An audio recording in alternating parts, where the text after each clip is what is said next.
ఓం నమ శివాయ భక్తులకి విజ్ఞప్తి.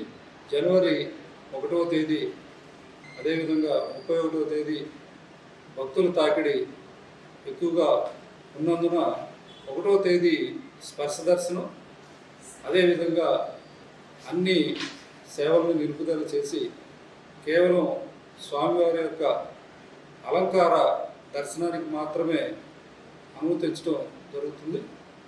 గర్భాలయంలో ఆర్జిత సేవల్ని నిలుపుదల చేయడం జరిగింది. స్వామివారి యొక్క రోజువారీగా జరిగేటువంటి కార్యక్రమాలు జరుగుతాయి, కానీ భక్తులకి ఆర్జిత సేవలు నిలుపుదల చేయడం జరిగిందని చెప్పి గమనించి వచ్చేటువంటి భక్తులు వారి వారి ప్రయాణ సౌకర్యానికి అనుగుణంగా ఏర్పాట్లు చేసుకోవాల్సిందిగా విజ్ఞప్తి. స్పర్శ దర్శనం, అదేవిధంగా అంతరాలయంలో